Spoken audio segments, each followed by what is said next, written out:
আসলা ম্যাডামকে বলছি একটা দাওয়াত আছে, ম্যাডাম ছুটি দেয় না। ছুটি দিবে কেমনে? ম্যাডাম বুঝে দাওয়াতের মূল্য বুঝে এরা? হ্যাঁ, স্কুল থেকে মাইয়াটা কই গেলা? আসো না। আরে কই আসো। কি শুরু করলা? একটা দাওয়াতে যাবো, একটু সাজুগুজু করা লাগবে না? ধরো প্লেট ধরো। মানে সাজু গুজু তোমার যে সেন্স কম, এমনি কই না তোমারে। আরে আর পরে গেলে দাওয়াতে খারাপ হবো নাকি? খাওয়া শেষে যাবো না? দাওয়াতের আগে দরবারের পরে, বুঝছো? চলো চলো চলো। দেরি হয়ে গেল।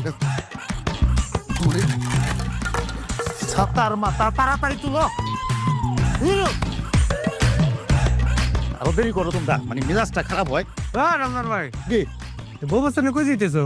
কই যেতেছি মানে সেলিম কার চলিস না আজকে? হ্যাঁ, তুই কইতে এলি? আন্তরি গেছিলাম, খাইলাম। কি কস? খায়া বসত মানে খানা কেমন রে? হ্যাঁ, সেই খুব যে ডুবাই গেছি, অমৃত। খানা কি শেষ হয়ে গেছে? না